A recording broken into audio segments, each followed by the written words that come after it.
yung 9 at saka 10 lang. Hindi na niya tinouch yung 1 to 8. Okay. Kasi as far as I know, alam niya na yung baluta ko 9 at saka 10 lang. So to my Mhm. surprise, inuna namin yung 9. Bakit ko alam na 9? Kasi may nakalagay nga doon sa system 9 balot nasa taas, center balot, and then sa right side, upper right hand portion 9. To Mhm. my surprise, tiningnan namin Lao Fortune for mayor and the 12 councilors. So Nilaw. parang mas lumaki yung issue kasi 'di ba from the beginning sa Mhm. resibo at saka sa quick screen walang discrepancy. Pero yung binalikan namin doon, to my surprise, akala ko number 10 lang yung problema. Pati number 9 nagkaroon na ng issue. So Wow. now, we proceed to number 10. Ganun pa rin, makikita mo sa center, the very upper part, balot, and then on the upper right-hand side, number 10. Tiningnan namin yung mayor, Lao Fortune. And then Lapot pa yung rin. councilors is the 12 councilors of Bagong Butuan. So after that discovery, doon na nagkaroon ng commotion. Hindi commotion na nag-aaway. No, no, no. Mm. Kumbaga, challenge, ma'am. So Mm. there's a discrepancy. So what ako kasi sanay ako na if there is an issue, what is your action plan kaagad? Write up mo kaagad. Mm. Yes. So I asked, "Ma'am, what is your action plan?" So ngayon, ang gusto niya is i-continue yung kasi tapos na kami, 'di ba? I-continue yung pag-read ng resibo, ika-count yun siya manually, ipiprint yung electronic returns. So yun ang Mhm. gusto niya. Pero ang challenge ko, ma'am, there is a discrepancy na. So Yeah. as far as I know, recently ko lang nalaman, no?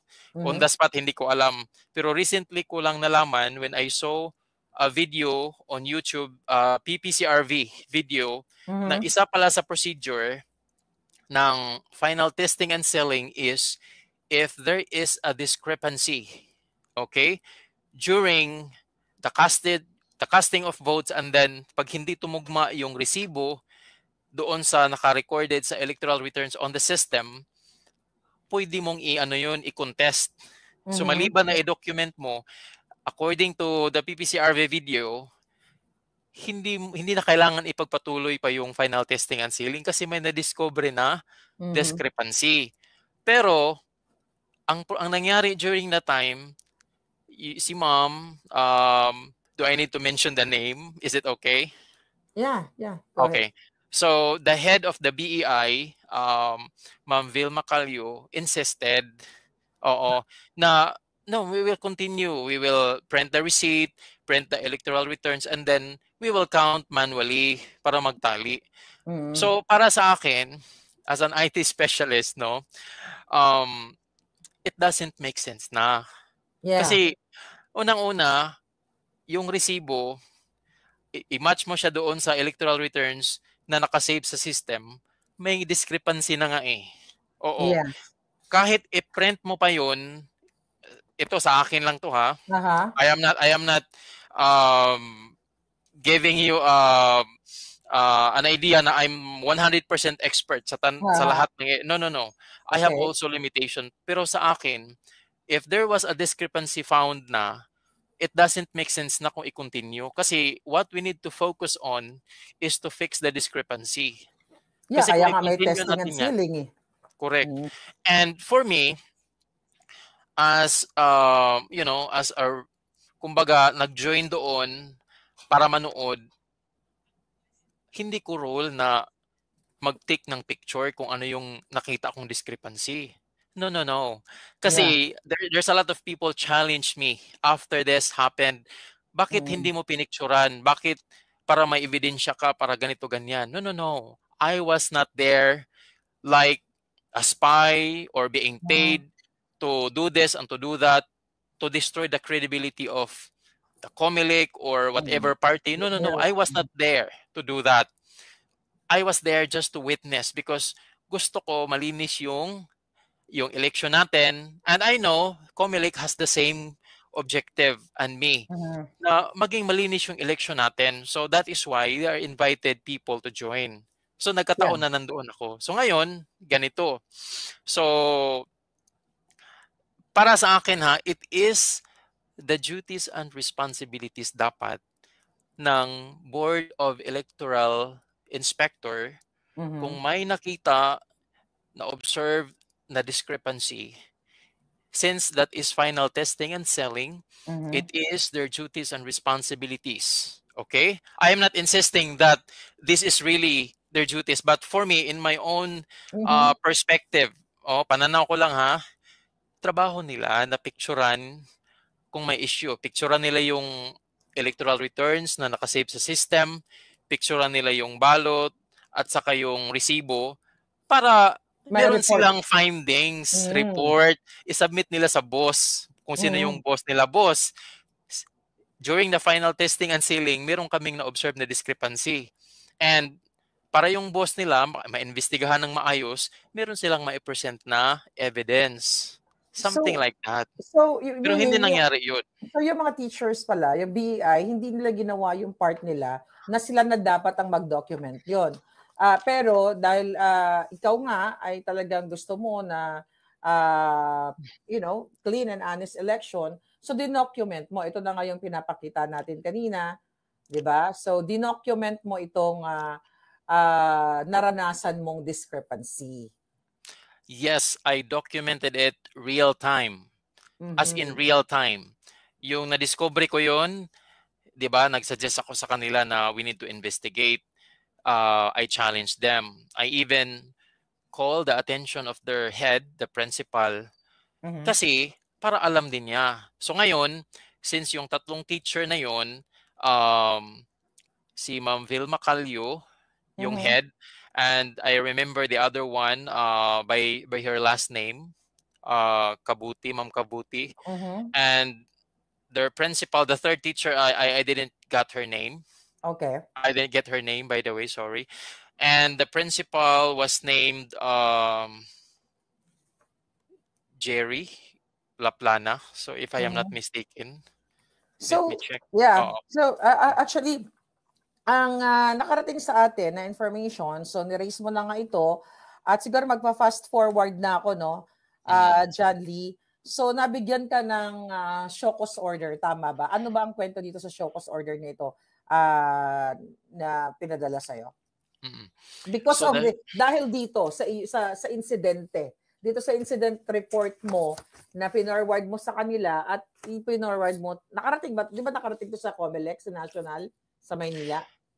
I am not really sure kung nakarating sa kanila yung affidavit ko, no? I am not sure. But the show cause order was served to me 6 nangyari yun, 7, 8. Okay? So May 8, sinerve sa akin yung show cause order. Okay? So nung sinerve sa akin yung show cause order sa address na Purok 8, Barangay Santo Niño, wala ako doon kasi nasa Butuan ako, nag-process ako ng mga documents. Kasi nag-a-apply kasi ako ng water and electricity, something like that. So I've doing a process. So ngayon, nung sinerve nila, wala ako doon. So ngayon, ang nangyari, hindi ko natanggap yun. So ngayon, kinabukasan, pumunta ako mismo sa COMELEC. Okay? And then, with a companion, Attorney Francis Altorino and Sir Ian Garrido, they are my friends. Siyempre, nagpasama ako, no? Kasi I don't really know what will happen. First time ba nangyari sa'yo to? Na mapadalan ka ng show cause order? Well, first time, of course. Okay. So noon, pagdating ko doon sa office, mga around, tingnan ko muna yung oras, ha? Para hindi ako magkamali sa video. Oo. Yeah, that's okay kasi para mapaliwanag natin sa ating mga kababayan. So hanggang tinitingnan mo yung oras dyan. Sabi ni Carl Saj, I was the chairperson of the BI last May 12 elections. Sabi niya, if ever there were discrepancies, all this would be recorded in the minutes of final testing and sealing document. That's the only way, sabi niya, we can do. Alright. Tama naman. Pero sa case ni John Lee, nakita mo na John Lee, ay walang ganon, Carl Saj. Diba? Parang walang ganon, right? Hindi na ilagay sa minutes. Oo. Yun Mm. nga kung hindi nila nailagay sa minutes, that is also questionable. Kasi hindi lang naman ako ang nandoon eh. Witness yung Mhm. um, tatlong watcher ng other team at saka watcher ng Bagong Butuan. So, may commotion na nangyari doon and kung I am not sure ha kung na-record nila sa minutes nila. Pero if Mhm. I understood you earlier, hindi ba nila nalagay sa minutes or hindi nila na-record, tama ba? Well, ang sabi, are you referring dun sa nag-comment? Oo, nag-comment. No, nilalagay nila pag meron silang na-observe na gano'n.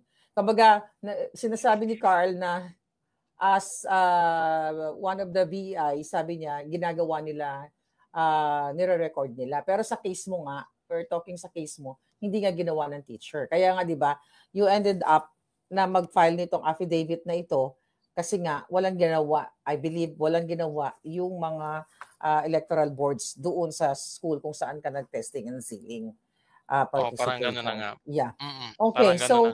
so yeah, So going back 9. dito sa Shokos Oo. order mo.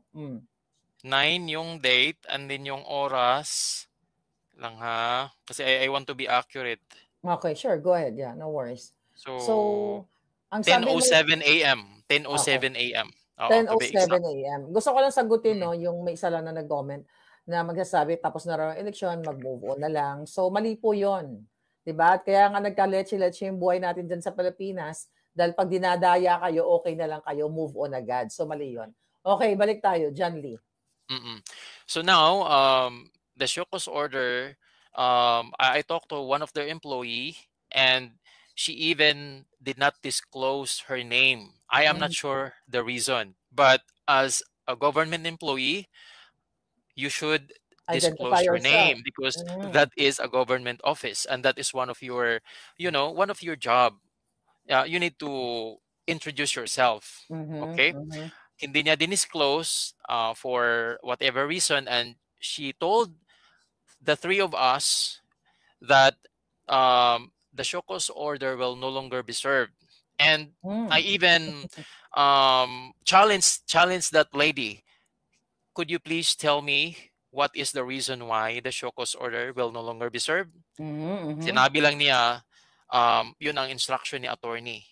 And sino yung attorney? Attorney, yeah, sino Basta yun? yun lang yung attorney. So, wala talaga and then talagang I insisted, ma'am, can you give us the reason? And then sinabi niya na tumawag daw yung National Comelec Office Manila. Parang yun ang Mhm. pagkasabi na hindi Oo. na ipa-serve yung Shokos order.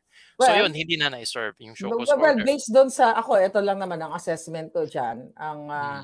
Since sinabi na galing sa Manila yung order na wag nang i-serve sa'yo, so itong iyong affidavit ay nakarating, 'di ba? Nalaman nila, 'di ba? So yun lang yung sa akin. So ngayon, so far wala naman na, hindi na nila pinurso itong Shokos na to kasi to me intimidation ito eh, 'di ba? Intimidation to sa'yo since ikaw first time mo lang na naka-experience ng ganito, kahit sino man ordinaryong tao, 'di ba? Pinadalhan ka ng parang legal paper or wow, ano to, ganyan. So dumating ka sa point na parang 'di ba nag-worry ka rin, bakit ka padadala ng Shokos order?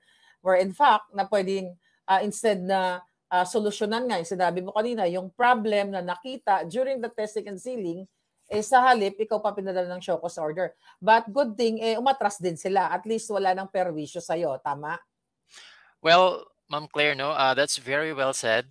But for me, um, mas maganda sana kung tinuloy nila. Why?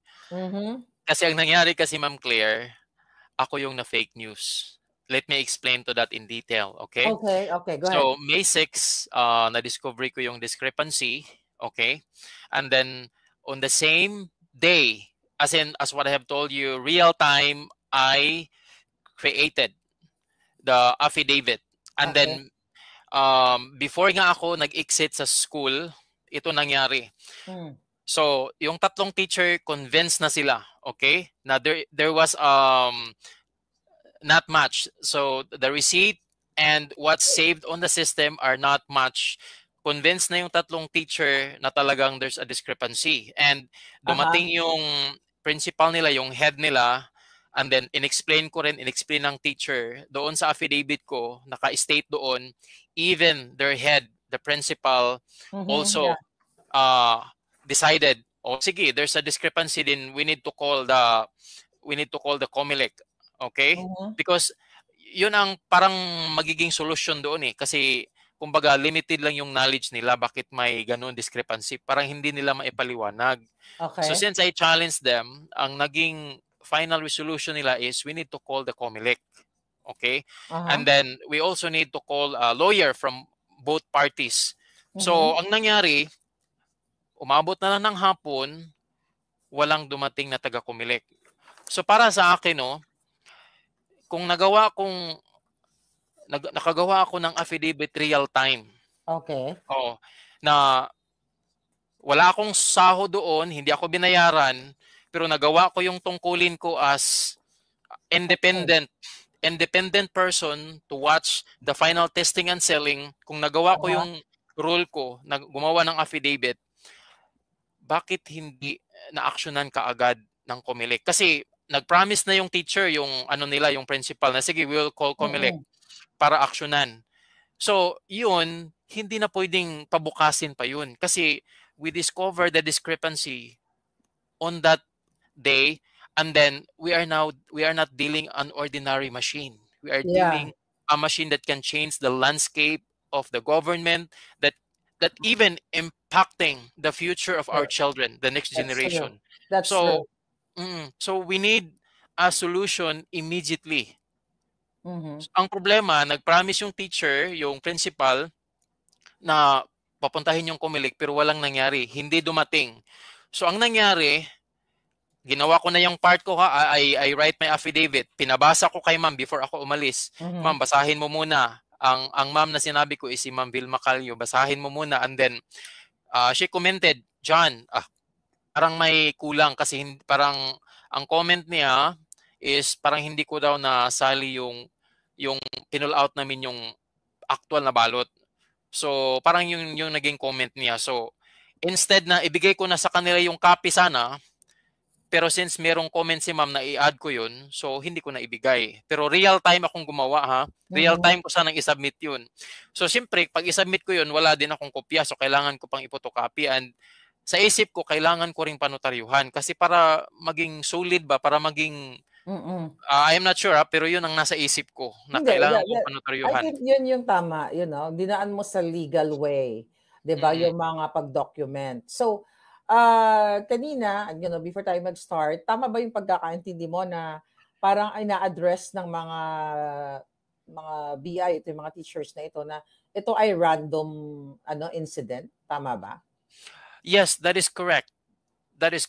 So, well, in that case, gusto kong mabasa yung manual mismo ng machine.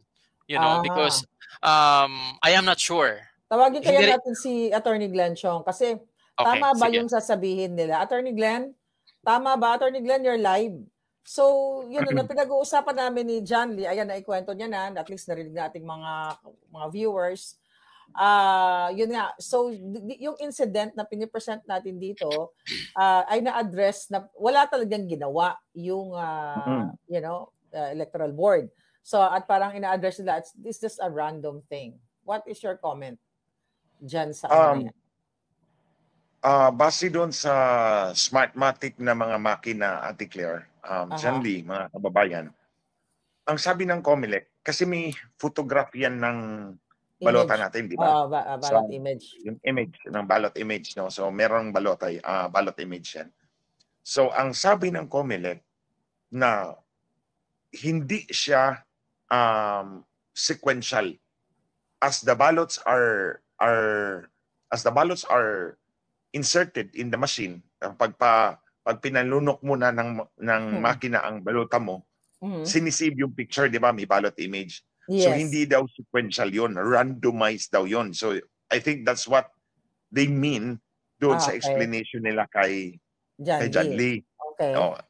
It's an attempt to explain kasi nga ang ibig nilang sabihin yung ballot number 9 and ballot number 10, hindi yun ang actual na balota ni John Lee. Kasi na-randomized yun. Na-randomized na. So, iba yun.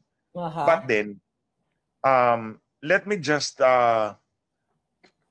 ito nga mga kababayan, Ate Claire, I've been working on this for Okay. 15 years. No? Yes. So marami na akong interaction sa COMELEC. I remember one time in 2013,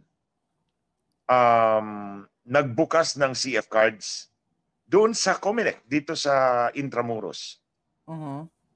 Sa baba kasi ng ballot image, meron niyang file number, yung file name. So, kung sabi ng COMELEC randomized, so dapat magkaiba-iba ang number. 'Di ba? Magkaiba-iba ang number. Yeah. Kasi randomized eh. May file name eh. Ang ballot image, may file name sa taas, may file name sa baba.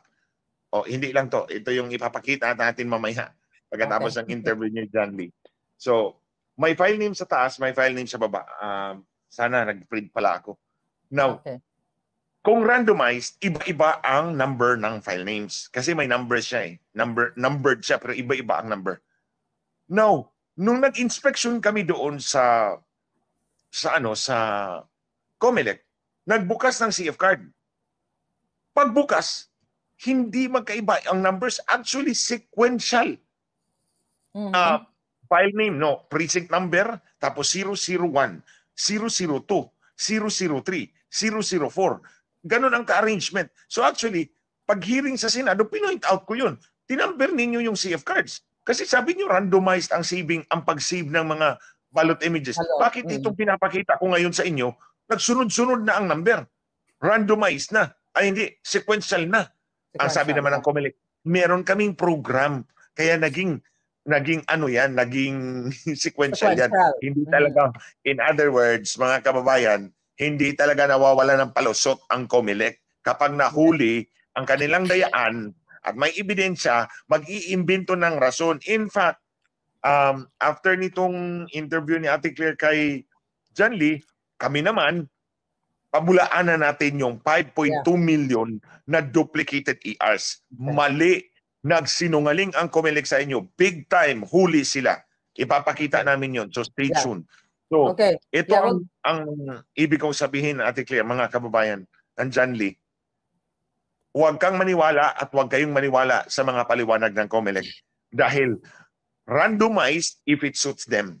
Sequential if it suits them in another instance. Yeah. Yun lang ang masasabi ko. We'll continue our interview, Attorney Glenn Chong, with you later. Sige, i-ano ko na kay backstage muna ako. Backstage ka muna. Okay, so John Lee, ayan, narinig mo galing kay Attorney Glenn, ano?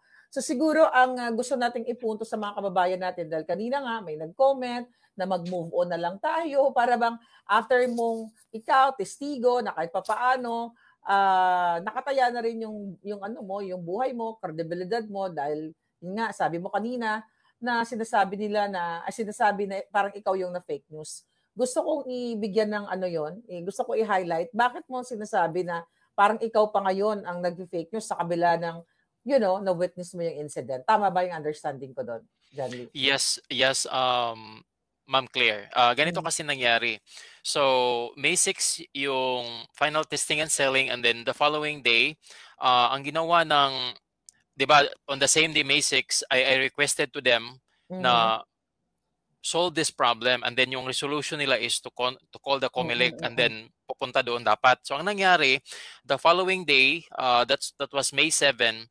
So, as far as I know, parang pinull out nila yung machine doon sa precinct na yun, 240 Santo Niño, and then dinala nila sa city, sa COMELEC office mismo. And then, around 3 or 4 or 5 p.m., 3 or 4 p.m., that was May 7, nag-live sila with the local media, and then yun, nag-manual count sila sa resibo, sa printed na electoral returns, and then iginiit nila na walang discrepancy. Tugma naman.